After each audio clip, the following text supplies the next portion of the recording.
नमस्ते साथी। विद्रोही राजधानी, आशा है कि आप ठीक हैं और मैं देखता हूं कि यहाँ चैट में किसी ने सही जवाब दिया है। हम जोश का इंतजार कर रहे थे। मुझे नहीं पता वह कहाँ है, वह लापता है, इसलिए हम वीडियो शुरू करने जा रहे हैं। हम सीधे उस पर कूदने जा रहे हैं। हमारे पास संयुक्त राज्य अमेरिका से बहुत सारे मुद्रास्फीति के आंकड़े हैं। हम यह जानने की कोशिश करेंगे कि वास्तव में क्या हो रहा है और फिर हम एक कदम पीछे हटकर यह निर्धारित करने की कोशिश करेंगे कि सीपीआई या पीसी या जो भी मुद्रास्फीति का मेट्रिक आप देखना चाहते हैं, उसके साथ क्या होने की संभावना है। हम यह सोचने की कोशिश करेंगे कि इसका क्या प्रभाव पड़ेगा, कम से कम संभावनाओं के संदर्भ में। मैं आपको अपना मूल मामला बताऊंगा 2025 की ओर बढ़ते हुए। तो हमने स्क्रीन शेयर सेट कर लिया है। चलो, इसे करते हैं और हम सीधे जीरो हेज पर जाएंगे। हम कहां से शुरू करना चाहते हैं? चलो, जीरो हेज से शुरू करते हैं। तो मुझे जीरो हेज बहुत पसंद है।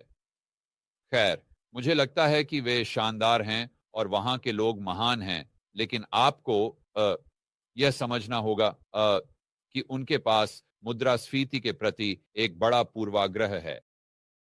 मुझे नहीं पता कि वे मुद्रास्फीति को इतना बुरी तरह से क्यों चाहते हैं, लेकिन जो भी हो, वे बस ऐसा ही करते हैं। तो फेड का पसंदीदा मुद्रास्फीति संकेतक अपेक्षा से अधिक गर्म है। सरकारी सहायता बढ़ रही है जबकि बचत में गिरावट आ रही है। ठीक है, तो ये सच है कि मुख्य पीसी। अब मुझे नहीं पता कि ये फेड का पसंदीदा है या नहीं, शायद ये है। मुझे लगा कि उनका पसंदीदा शीर्षक पीसी था, लेकिन मैं गलत हो सकता हूं। तो पीसी निश्चित रूप से अपेक्षा से अधिक गर्म है, लेकिन यह 2.6 के बजाय 2.7 था। और जैसा कि आप देख सकते हैं, 2.7 वास्तव में एक शानदार संख्या नहीं है। अब मैं हमेशा सीपीआई या इन मुद्रास्फीति के आंकड़ों के बारे में बात करने से पहले एक अस्वीकरण के साथ शुरू करना पसंद करता हूं। मैं पूरी तरह से सहमत हूं कि ये मुद्रास्फीति के आंकड़े सही नहीं हैं, जैसे मैं समझता हूं। मैं पूरी तरह से समझता हूं, लेकिन मुझे लगता है कि प्रवृत्ति सही है। तो उदाहरण के लिए अगर हम देखें, क्या उनके पास यहाँ सीपीआई है? खैर, वे ऐसा नहीं करते, लेकिन ये वास्तव में मायने नहीं रखता। अगर हम मुख्य पीसी को देखें और देखें कि यह 70% तक पहुंच गया, और मुझे मुख्य सीपीआई याद है, जुलाई अगस्त 2022 में 9.8% था। क्या मुझे लगता है कि साल दर साल कीमतें 9.1% बढ़ रही थीं? बिल्कुल नहीं। कोई तरीका नहीं, बिल्कुल भी, कोई मौका नहीं। वे उन चीजों के संबंध में इससे कहीं अधिक बढ़ रहे थे जो अधिकांश लोग खरीदते हैं। लेकिन मुझे विश्वास है कि मुद्रास्फीति की दर कम हो गई है। अब चलिए एक पल के लिए मान लेते हैं कि जब वे कह रहे थे कि यह 9.1% था, तब असली मुद्रास्फीति की दर 15% थी। ठीक है, अब वे कह रहे हैं कि पीसीई पर यह 2.1 है। अब वे कह रहे हैं कि मुख्य सीपीआई 2.4 है। मैं कहूंगा कि शायद यह 5, 6 के करीब है। तो यह निश्चित रूप से उनकी स्वीकृति से अधिक है, लेकिन मुझे लगता है कि हम यहाँ जिस पर ध्यान केंद्रित करने की कोशिश कर रहे हैं, वह प्रवृत्ति है। क्या हमारे पास ऐसा कोई रुझान है जो मुद्रास्फीति के फिर से तेज होने का संकेत देता है? क्या हमारे पास एक प्रवृत्ति है, भले ही संख्यात्मक आंकड़ा गलत हो? क्या प्रवृत्ति नीचे की ओर है? इसलिए क्या यह एक अवमुद्रास्फीति की प्रवृत्ति है? और फिर एक और अस्वीकरण। जब भी मैं इन प्रकार के वीडियो के कमेंट्स देखता हूं, मैं हमेशा लोगों को कहते हुए सुनता हूं, जॉर्ज, तुम बिल्कुल पागल हो। मैं पिछले दिन किराने की दुकान गया और जो कुछ भी मैं खरीदता हूं, उसकी कीमत 2019 की तुलना में 100% अधिक है। यह उचित है। मैं इससे असहमत नहीं हूं। मैं ऐसा नहीं हूं, लेकिन यह मेरा मुद्दा नहीं है। मेरा मुद्दा यह निर्धारित करना है कि आज की मुद्रास्फीति की दर आज 2020 में जो थी उससे अधिक है या कम, और फिर 2025 में मुद्रास्फीति की दर के साथ क्या होने की संभावना है। ठीक है, अब जब हमने यह कह दिया है तो चलिए जीरो हेज लेख पर वापस चलते हैं। तो यह सच है कि कोर पीसी थोड़ा गर्म है, 2.7 की बजाय 2.6। हेडलाइन पीसी महीने दर महीने 0.2 बढ़ा, जिससे वर्ष दर वर्ष 2.8% तक गिर गया। और मुझे लगता है कि फेड जब कहते हैं कि उनका 2% लक्ष्य है, तो मुझे लगता है कि यह वास्तव में मुख्य सीपीआई नहीं है। अगर मैं गलत नहीं हूं तो यह मुख्य पीसीई है। और फिर चाहे आपको यह पसंद हो या न हो, हमें पीछे हटकर यह भी कहना होगा कि ठीक है, यह वास्तव में इस बारे में नहीं है कि मैं क्या सोचता हूं, यह इस बारे में है कि बाजार क्या सोचता है। और बाजार इन आंकड़ों पर विश्वास करता है, वे मानते हैं कि ये पूरी तरह से सटीक हैं। तो फेड उनका लक्ष्य 2% है और हम 2.1% पर हैं। इसका मतलब है कि बाजार मानता है कि वे अपने लक्ष्य के बहुत बहुत बहुत करीब हैं। महीने दर महीने के आधार पर पीसी तेजी से बढ़ता हुआ प्रतीत हो रहा है। मुझे नहीं पता, यहीं पर मैं असहमत हूं। मुझे लगता है कि वे उस महंगाई पूर्वाग्रह को दिखाने दे रहे हैं। क्या मेरी महंगाई में कमी का पूर्वाग्रह है? वास्तव में नहीं, 2022 से है, लेकिन मेरा मतलब है हमने इस मामले में सही अनुमान लगाया है। तो अगर आप मेरे वीडियो में वापस जाएं 2020 और 2021 में, तो मेरे पास निश्चित रूप से महंगाई का पूर्वाग्रह था, निश्चित रूप से। लेकिन यहां पूरा बिंदु पूर्वाग्रह न रखना है, यह केवल डेटा को देखने के लिए है। और इस वर्ष आप महंगाई के खेमे में हो सकते हैं, अगले वर्ष आप महंगाई में कमी के खेमे में हो सकते हैं, उसके बाद के वर्ष में आप मूल्य गिरावट के खेमे में हो सकते हैं। यह ऐसा नहीं है कि आपको यहां अनंत काल तक महंगाई के पक्ष में रहना है। विशेष रूप से जब आप महंगाई और मूल्य गिरावट की तुलना कर रहे होते हैं, तो मुझे लगता है कि यह तर्क महत्वपूर्ण हो सकता है। लेकिन जब आप महंगाई और महंगाई में कमी की तुलना कर रहे हैं, तो मुझे लगता है कि आपको अपने दृष्टिकोण में लचीला होना चाहिए, आपको वस्तुनिष्ठ होना चाहिए।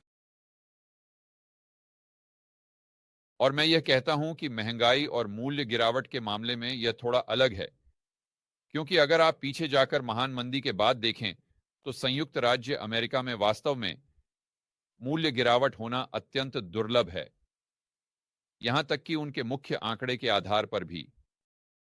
मैं विषय से बहुत दूर नहीं जाना चाहता, लेकिन मुझे लगता है कि इसका बहुत संबंध न्यूनतम वेतन, बेरोजगारी भत्तों, सामाजिक सुरक्षा आदि से है। महत्वपूर्ण बात यह है कि वे कहते हैं कि चक्रीय महंगाई अजीब तरह से फंसी हुई है, अत्यधिक उच्च। मुझे नहीं पता कि यह अत्यधिक उच्च है या नहीं, लेकिन ऐसा लगता है कि यह फंसा हुआ है, जबकि महंगाई का चक्रीय खंड सामान्य पर लौट आया है। यह सामान्य पर लौट आया है, लेकिन आप यहां इस विशाल गिरावट को देख सकते हैं। और मुझे लगता है कि यहां शायद एक टाइपो हो सकता है। मुझे महत्वपूर्ण यह है कि चक्रीय महंगाई अजीब तरीके से ऊंची फंसी हुई है, जबकि महंगाई का चक्रीय खंड, ओह वे अचक्रीय कहना चाहते थे, ठीक है। तो उनका मतलब था कि चक्रीय खंड सामान्य स्थिति में लौट आया है। ठीक है, यह समझ में आता है। तो यहां वे कह रहे हैं कि यह महंगाई का माप तेज हो रहा है, यह बढ़ रहा है। क्या यह तेज हो रहा है? मुझे लगता है कि अगर हम पूरी तरह से वस्तुनिष्ठ होने जा रहे हैं, तो यह स्पष्ट नहीं है।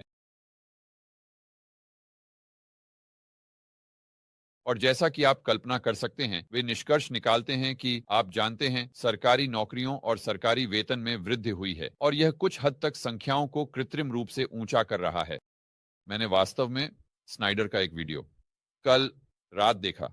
मुझे लगता है कि मैं आज सुबह पॉडकास्ट सुन रहा था। मैं जिम में था और उसने कुछ बेहतरीन बिंदु बनाए। उसने सकल घरेलू उत्पाद का विश्लेषण किया और कल जो 2.8% हमें मिला, उसका एक अच्छा हिस्सा यह केवल सरकारी खर्च के परिणाम स्वरूप नहीं है, बल्कि युद्ध और सेना पर सरकारी खर्च के परिणाम स्वरूप है, जो कि वाह। और आप संसाधनों के गलत आवंटन के बारे में बात करना चाहते हैं। हे भगवान, तो सरकार स्पष्ट रूप से चुनाव के समय आंकड़ों को बढ़ाने की कोशिश कर रही है। जितने अधिक लोगों को वे हायर कर सकते हैं, उन्हें अधिक भुगतान करके और फिर जितने संभव हो सके बम और टैंक खरीद कर उन प्रमुख आंकड़ों को बढ़ाने के लिए। तो आप यह पाते हैं सीएनबीसी पर लोग, वे बोलने वाले चेहरे जो पूरे शनिवार रात के लाइव स्किट कर रहे हैं। हम इसे क्या कहते हैं? JIMP। और मैं आपको उम्मीद है कि आप याद रखते हैं कि इसका क्या मतलब है। अरे, बस इतना ही। मैं इसे YouTube पर नहीं कहना चाहता क्योंकि हम हड़ताल करने जा रहे हैं, इसलिए मैं यहां जल्दी से मीम दिखा देता हूं। और फिर आप लोग, जब भी मैं JIMP कहता हूं, आप लोग ठीक ठीक जानते हैं कि मैं किस बारे में बात कर रहा हूं। तो ये है JIMP यहां। मुझे ये करना चाहिए, मुझे बस यही करना चाहिए। देखो, मुझे आज रात आईने में इसे परफेक्ट करने की कोशिश करनी चाहिए और बस इसे बाहर निकालना चाहिए ऊपर। ओ, जब भी सीएनबीसी पर लोग पूरी तरह से उत्साहित हो जाते हैं, तो यह सब JIMP के बारे में होता है जो वे कर रहे हैं। ठीक है, जीरो हेज लेक पर वापस आते हैं। सरकार जहां भी संभव हो आंकड़ों को बढ़ा चढ़ाकर पेश कर रही है, चलिए कहते हैं, ताकि वहां के पंडित और सभी तथाकथित विशेषज्ञ JIMPing कर सकें। अगर यह एक शब्द है तो ठीक है। अब चलिए देखते हैं कि दुनिया के बाकी हिस्सों में क्या हो रहा है। तो यह आज क्या हो रहा है? ठीक है, हम जानते हैं कि हमने महंगाई में कमी देखी है, हालांकि कीमतें अभी भी बढ़ रही हैं, बिल्कुल 100%। लेकिन हमें सितंबर से महंगाई में कमी का अनुभव हुआ है, वास्तव में नहीं। मुझे लगता है कि जुलाई, माफ कीजिए, 2022 से। तो 2025 में संयुक्त राज्य अमेरिका में हमें क्या देखने को मिल सकता है? मेरा आधार मामला क्या होगा? और फिर यहां कोई निश्चितताएं नहीं हैं, केवल संभावनाएं हैं। मैं यह सुनिश्चित करना चाहता हूं कि यह स्पष्ट है। लेकिन मुझे जो करना पसंद है वह यह देखना है कि हमें महंगाई क्यों हुई। तो हमने इस पर एक वीडियो में बात की थी। मुझे लगता है कि मैंने इसे एक व्हाइट बोर्ड पर चर्चा की थी, इसलिए मैं इसे दोहराना नहीं चाहूंगा। लेकिन बहुत जल्दी हमें उन्होंने आपको एक पिंजरे में बंद कर दिया। ठीक है, तो उन्होंने वैश्विक आपूर्ति श्रृंखलाओं को नष्ट कर दिया। उनके पास एक बड़ा आपूर्ति पक्ष का मुद्दा था। उन्होंने स्टेमी चेक दिए और M2 को बढ़ा दिया। अब जिस हद तक उन्होंने M2 को बढ़ाया, हम वास्तव में नहीं जानते। तो यह फेड द्वारा गैर बैंक संस्थाओं से खरीदने और लोगों द्वारा अपने क्रेडिट लाइन को कम करने का एक संयोजन था।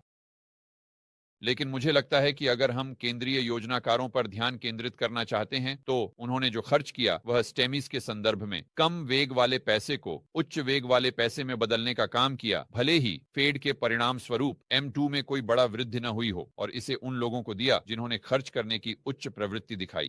ठीक है, और फिर हमारे पास आपूर्ति श्रृंखला है। तो अगर आप इन सभी को देखें तो आप 2025 में फिर से होने की संभावनाएं क्या हैं? मेरा मानना है कि मैं काफी कम सोचता हूं। मुझे लगता है कि इसे पाने के लिए हमें एक और, चलिए कहते हैं, योजना की आवश्यकता होगी।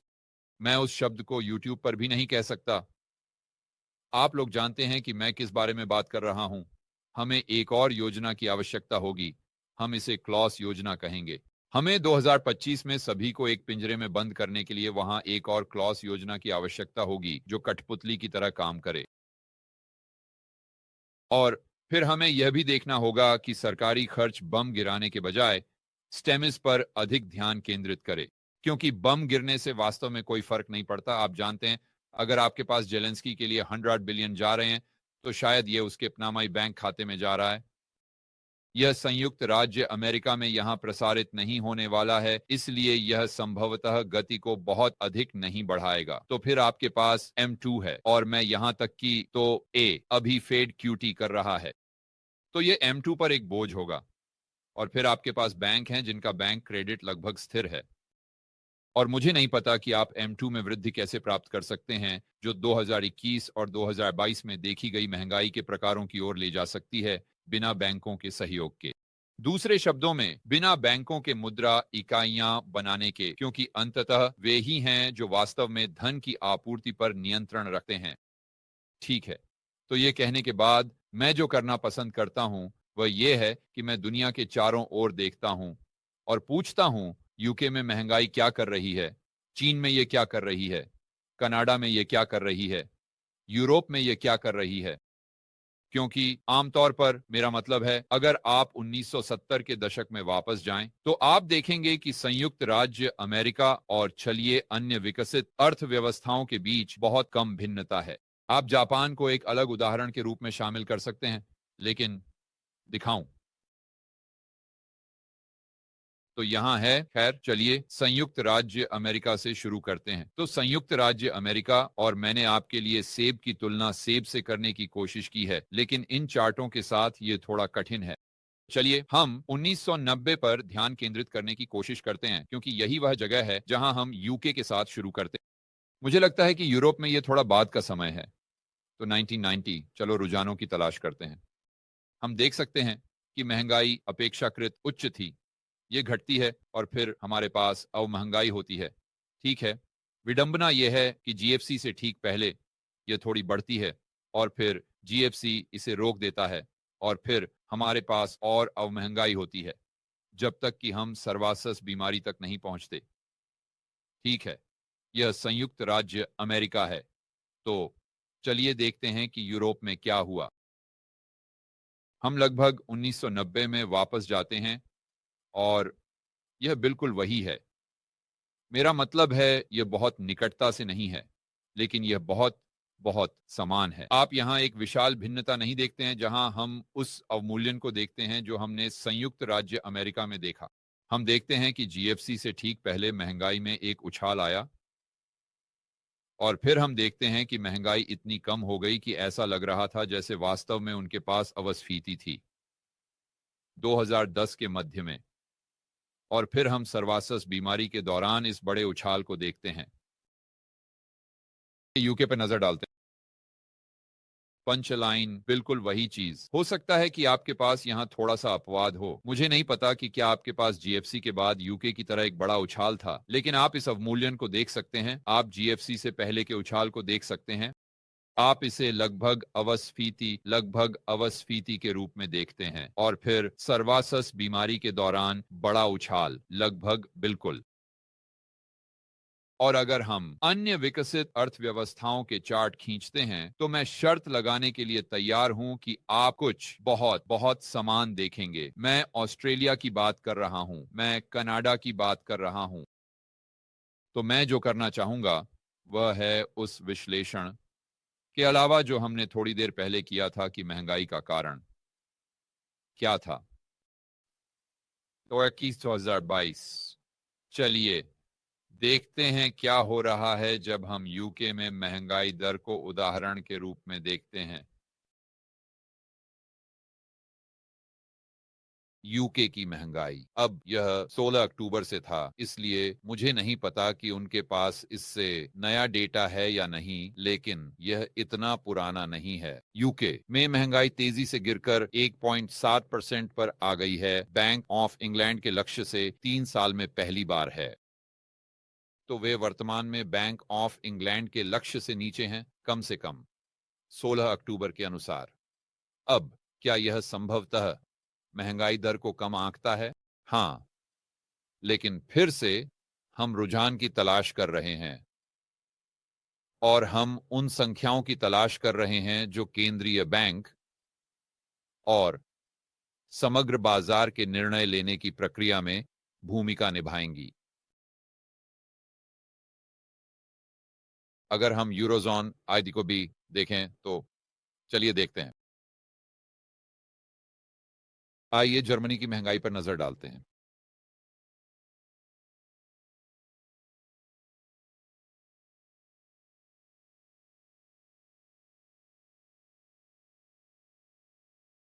ठीक है, तो ये जनवरी में था और गूगल वास्तव में अब खराब होने लगा है। क्या आपने ये देखा है?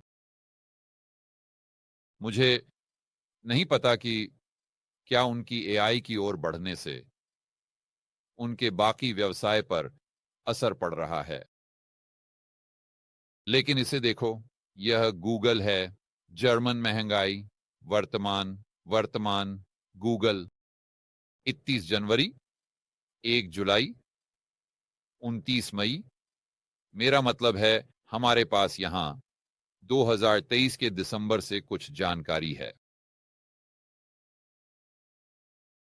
क्या? नहीं पता। शायद मेरे साथ है। शायद इसलिए कि मैं अमेरिका बाहर गूगल कर रहा हूं। नहीं लगता कि इससे कोई फर्क पड़ना चाहिए। लेकिन गूगल बस और भी खराब होता जा रहा है। तो ठीक है, यह पूरी तरह से समय की बर्बादी थी। उनका छोटा एआई बॉट हमें बता रहा है कि जर्मनी में महंगाई दर लगभग 1.6% है। मुझे पता है कि उन्होंने थोड़ी वृद्धि की है, तो यह उन्हें तकनीकी मंदी के करीब ले आया। लेकिन यहां मुख्य बात यह है कि अगर मैं गलत नहीं हूं, अगर गूगल का प्रदर्शन बेहतर होता, तो हमें संभावना है कि यूरोजोन में महंगाई दर वही होती जो हम यूके में देखते हैं। और आप लोग जानते हैं कि चीन में क्या हो रहा है। वे वास्तव में अपस्फीति से लड़ रहे हैं, जो कि बुरी बात है। महंगाई की एक प्रकार की अपस्फीति है और ये महीने के आंकड़े हैं। हालांकि ये साल दर साल के आंकड़े हैं, तो इस साल की शुरुआत में वे वास्तव में अपस्फीति में थे और अब वे बस थोड़े बेहतर हैं। मैं नहीं कहना चाहता, लेकिन वे बस 0.4% पर थोड़े अधिक हैं और यह उनका मुख्य सीपीआई का संस्करण है। अगर मैं गलत नहीं हूं, अगर आप उनके पीसी या उत्पादक कीमतों के संस्करण को देखें। वास्तव में चलिए ऐसा करते हैं क्योंकि वे पूरी तरह से अपस्फीति में हैं। चलो देखते हैं। उत्पादक कीमतें, चीन। उम्मीद है गूगल फिर से मिजरेबली असफल नहीं होगा।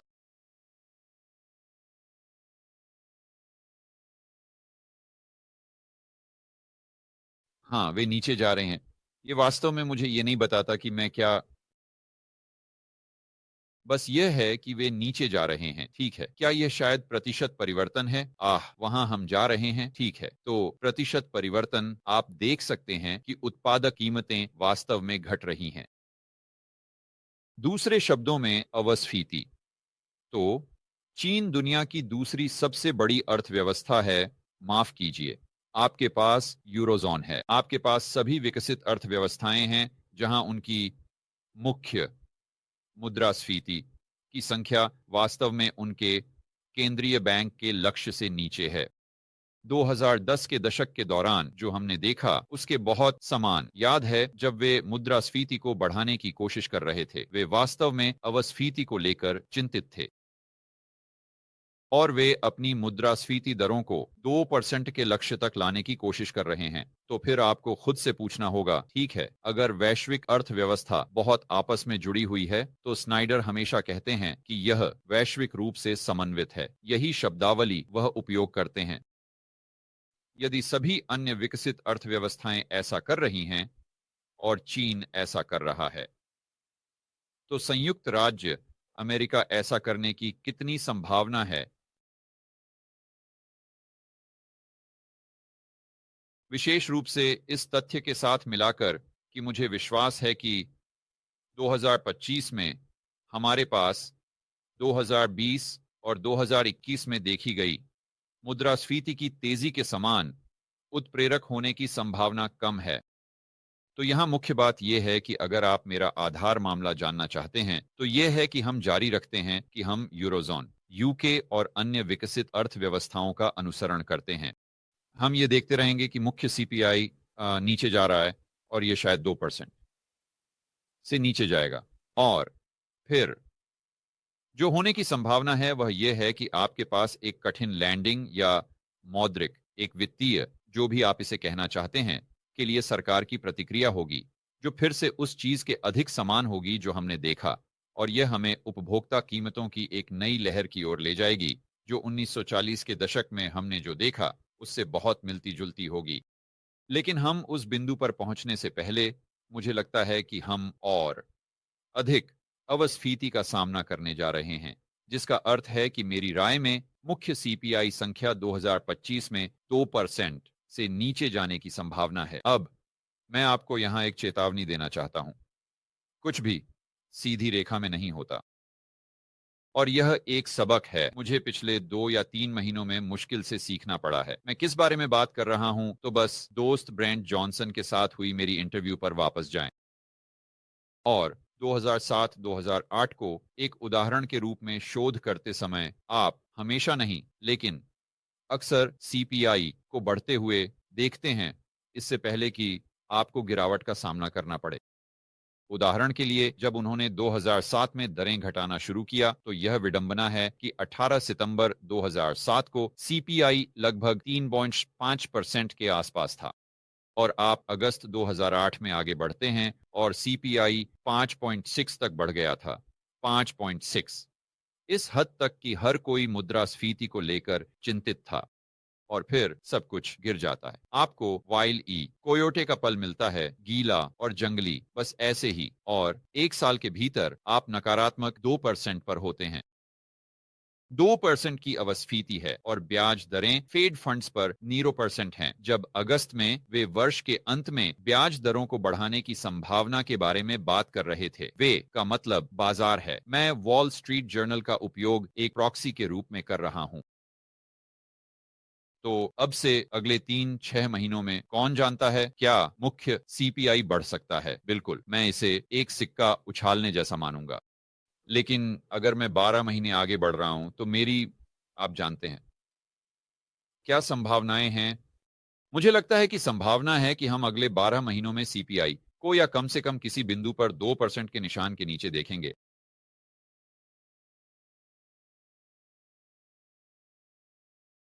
दोस्तों, इस बमबारी पर अपने बाकी के दोपहर का आनंद लें। सुनिश्चित करें कि आप स्वतंत्रता, आजादी, मुक्त बाजार और पूंजीवाद के लिए खड़े हैं। अगले वीडियो में